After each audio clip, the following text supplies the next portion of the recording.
Alright, so the reason I took a red-eye flight to Chicago is because That's a great story, Cam. it's the James Beard Awards. Bye. Kind of full circle moment. And the winner is Made with Love. We're not actually nominated for anything, but I am presenting 4 categories, which is kind of a full circle moment. It was just such a big moment for our family, and I feel like it kicked off and was a part of such a monumental chapter. This is the most tired I've been since having a newborn. Not even 7 a.m. and my check-in is until 3. And the awards start at like 4:30. I'm hoping I can go to the hotel and like somehow check in early. But it's not looking good because they said every room is booked from. You know, we had our 3rd kid signing a book deal like right after the awards. Like a cookbook is something I've always wanted to do.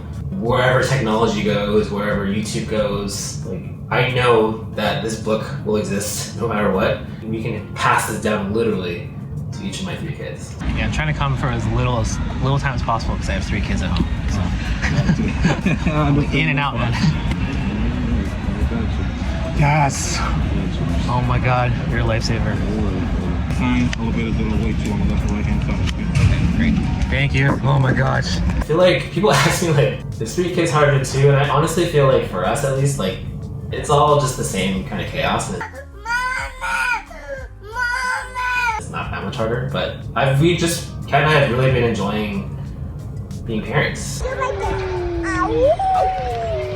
Cameron just turned 6, Maya just turned 4, Julian's about to turn 2. Like when Maya turned 4 and when Cameron turned 6, I actually like genuinely got sad a little bit. This phase of their childhood is like ending. Of course I'm excited for what's to come, but it's like, oh man, that chapter, like did I cherish it enough? I'm teary-eyed thinking about it. Julian, don't touch. No, Julian. Happy birthday to you. I've always said this, and like growing up, I never felt that like confident in my physical prowess. Like I was never in sports, I would always pick last, I was scrawny. I've really taken physical discipline like very, very seriously. So I started this thing called 75 Hard. I'm in my 6th round right now, so I've completed it 5 times, like 75 days straight. Basically, for 75 days straight, you work out for 45 minutes, you work out another time for 45 minutes, and that one must be outdoors. You have to drink a gallon of water, which is this guy, to read 10 pages of a nonfiction book, can't drink alcohol, follow a diet of your choosing, and you have to take a progress picture. The diet of my choosing it's changed every round I've done it, but this time it's 140 grams of protein a day, 20 grams of fiber a day. Can't have sugar or processed snacks. When I'm at home, it's actually not, it's become more of a lifestyle now, but when I'm like out here, really, really good, like some of the world's best food will be there after, some of the world's best drinks. Like doing all this here is a challenge, but the main rule of 75 Hard is like if you cannot even skip one of those like 9 habits, otherwise you have to start all over. So I'm proud to say I've never missed any of the habits. Like I do take breaks in between 75 Hard rounds, but yeah, today will be a unique challenge though. I got a big day. I have like 5 hours before a presenter rehearsal at 3 p.m. So yeah, let's go. Another big reason I came to Chicago was so that I could support Sarah On. If you're not already one of their millions of followers, Sarah On and her mom are the powerhouse duo behind the Honest Kitchen brand, where Sarah shares her mother's traditional homestyle Korean cooking. They're in town because the James Beard Awards nominated their first cookbook, Uma, for a book award. She's gonna win an award. No, don't. Sarah has become like a sister to me, and I feel like we're living parallel lives, both sharing our cultures and our parents' cooking on the internet. When we got coffee, Sarah mentioned repeatedly how nervous she was and how much it would mean to her if they won. James Beard Award nomination 됐어. 어머. 아직도 아니 그거 nomination 됐어. 어머, 나 오늘 봤어. 체크했어. And for me, I really want them to win because I've seen firsthand how much chronic stress Sarah endured to write and promote the book.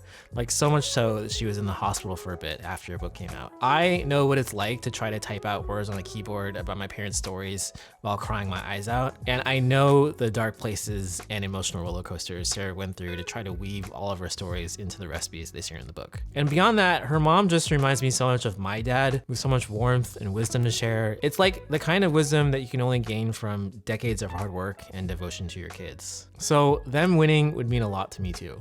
Unfortunately for me, I made a fatal mistake. In my struggle to vlog but stay present, I forgot to turn the camera off. Then my phone died. I almost got lost. I don't really have too much time before this dress rehearsal at 3. I got my charger, thank God. Basically, I think if I don't run, I'm gonna be late, so I gotta...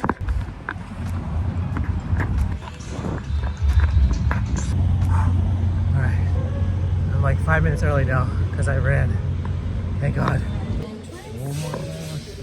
Guys, we're all kind of sitting up over here, so it's a little... Wow. How the magic happens. Wow, this is epic. Sarah asked me if I was nervous to present, and I said yes, not as much as the anticipation of seeing if I might win something, but I still felt the pressure to not ruin the moment for all the winners we were about to crown. I know how much winning a James Beard Award means to our family, so I just wanted to make sure I'm doing it justice. The rehearsal only took like 10 minutes, and I'm really glad I went just to practice the staging, reading my lines, receiving the ballots, giving out the medals, but it didn't really leave me a lot of time to get ready. I think I'm gonna end the day on like 20,000 steps or something like that. I'm not used to being in a city that's so walkable. Chicago is gorgeous. All right, so it is 4 and the awards open at 4:30, so I have like half an hour to do a lot of stuff. This is my habit tracking sheet. So I still have to chug like half a gallon of water unless I want to bring this around to the awards. To read 10 pages, take a progress picture, and then at the awards, I just can't drink alcohol, can't have sweets or processed snacks. And hopefully there's some like protein heavy thing there so I can hit my protein target. Yeah, but I gotta get ready. Oh, and I have to chug some water. Jeez. I can do it. This is How to Live a Meaningful Life. These authors wrote Design Your Life, which is actually the book that I read 6 years ago. And that book kind of led me to the realization that I wanted to start with Lau. Gave me the courage to try it and even the space to explore a path that involved like YouTube and trying to make that a career versus like a tech startup or digital marketing consulting or like being an engineer. This book's been good so far and their first book is amazing, so highly recommend. I wasn't sure if I wanted to share my progress pictures, but I figured risking being vulnerable might be worth potentially inspiring someone else. So this is my very first day of round 1, and this is me today in my 7th round of 75 hard after 480 days of showing up consistently.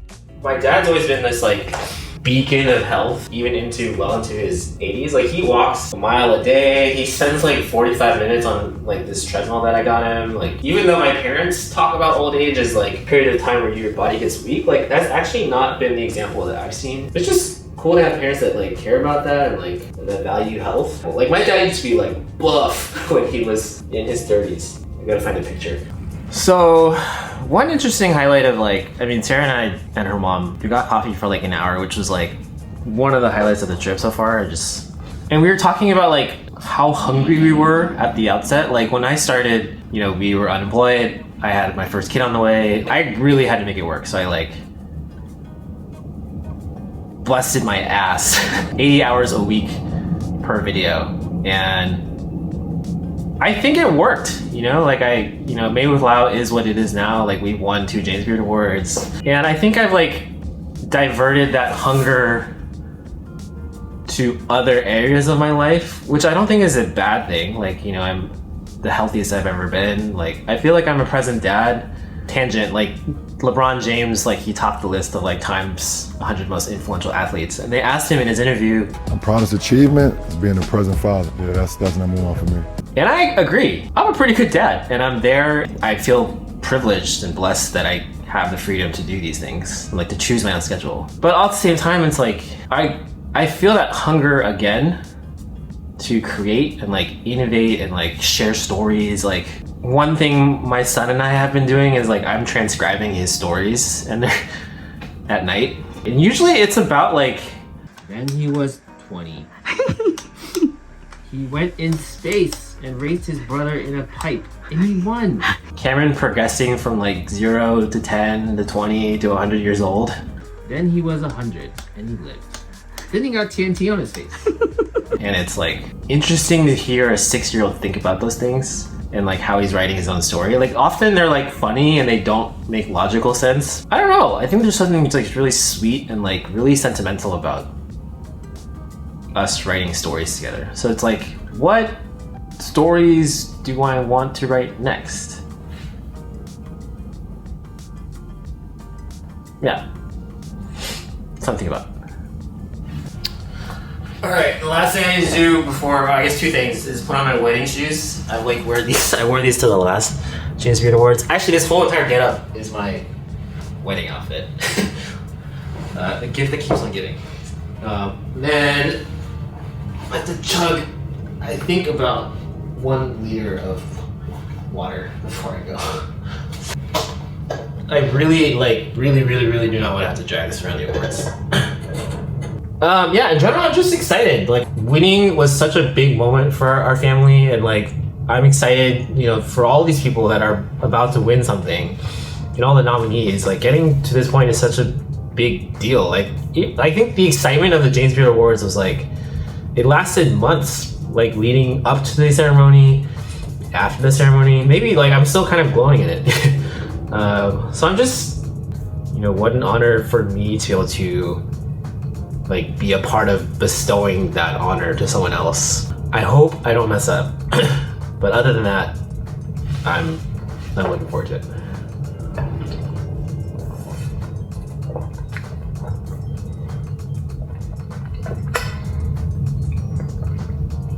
All right, done.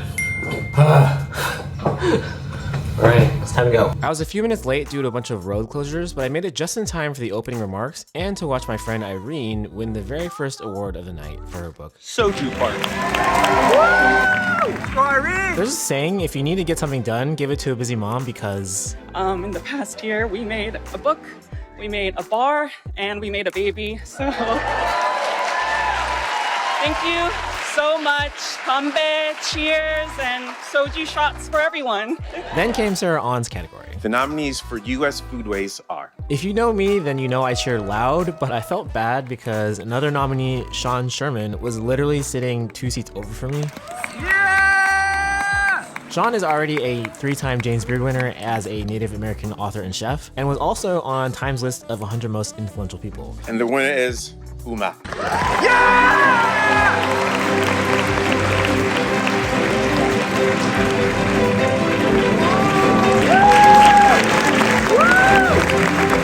Let's go, Sarah! I'll get to their speeches later, but just know that everyone in the room was crying. I promise it is worth waiting until the end to watch. Thank you so much. Thank you. And all of a sudden, I got a tap on the shoulder because it was my turn to head backstage to present. I was actually quite nervous waiting, but it was easy to get out of my own head and just sit in the excitement of seeing Haley Catalano win an award for her book and talking to Nassim Labici moments before his acceptance speech for the Emerging Voice Award. I feel like my nervousness always peaks the minute before I go on, and it got super real when we were waiting stage right in the wings. And now I am proud to call on 2 previous winners of the Emerging Voice Award, Abina Anim Sumoa and Randy Lau. So Abina, we have Yeah. something in common. We've both won Emerging Voice Awards. That is true, Randy. But which one of us emerged first?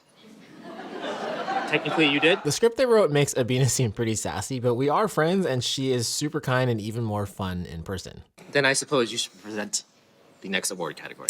Great. Thank you for the kind gesture and respecting your elders. Our next category celebrates excellence. We alternated categories, and my first was audio programming, which went to The Herd Podcast. The speech was very heartfelt, but he also went on for like 2 additional minutes after the crew started playing the music to cue getting off stage. Risky to give an audio bed to a podcaster, so I'm just getting excited. The table is where we live some of life, and the stage of life, who set that stage for us every single night. Thank you very much. What a speech. So yeah, I was basically running on adrenaline, trying to make sure I hit all my lines, that I opened the ballot envelope quickly enough, that I put all the medals on the right way, facing outwards, that I was smiling. And then all of a sudden came our last category, social media. We were nominated for this in 2024, but didn't win, and I'm pretty sure we wouldn't have won this year either, given all the heavy hitters. I don't know if you can notice, but my smile got a lot bigger when I saw who the winner was. And the winner is Michael Leger. There aren't many YouTubers like Michael who can create Netflix-level content, all as a one-man crew, no less, and I couldn't help but pull out my camera on stage just to capture his reaction. This is a great honor. Thank you very much. And just like that, we were done. After the awards were over, we all got to mingle and celebrate over some of the best food and drink in the nation. And as tempting as it was, I'm proud to say I did not drink, nor did I have any sweet or processed snacks, and that I hit my protein goal thanks to this one table that basically allowed me to eat a whole Neiman Ranch steak. In 2024, I remember walking around the reception with imposter syndrome, and that certainly almost showed up today, but today I felt more of a sense of community and just genuine happiness for my friends and all of the nominees and winners. My favorite part of the night was the acceptance speeches. Although no one left their parents stranded on stage because they forgot their sheet of paper like I did, all of the winners basically gave us 2-minute snapshots of their life's work and their mission and the people they love the most. I want to thank my children. And to my family. My wife who sits in there. Thank you to my mom. Mamá y papá, los amo. My dad, to my brother Richard, and my mum Barbara. My favorite was Sarah On's speech. And the winner is Uma. Which brought me to tears because it evoked every feeling of love and gratitude I feel for my parents and their sacrifices. Wow. Okay. Sorry. Thank you to the James Beard Foundation for this incredible honor. And of course, thank you to everyone who believed these quiet family stories were worth sharing. When we created this book, it was very important to me that it be told from my mother's perspective, a perspective that reveals the richness in the ordinary. There are countless mothers, grandmothers, and home cooks like my Oma, yet few ever imagine their stories being in a book. Instead, they spend their lives creating opportunities for their children. And because life's demands often leave little room for words, food becomes their language of love. To my Oma, thank you for teaching me that language. Thank you for saying yes when I boldly proposed we write a cookbook together. You knew from the start how much work it would be, and yet you said yes anyway. At 66 years old, you shared your stories, recipes, and a lifetime of knowledge and wisdom that lived in the history and memory of our family. In doing so, you reminded us that the most extraordinary stories and food are often found in the most ordinary of lives. I am forever grateful to have you as my Oma. Thank you. It brought me back 2 years ago when I was fighting tears on the same exact stage, standing between the two people who gave me life on this earth. And most importantly, thank you to my parents.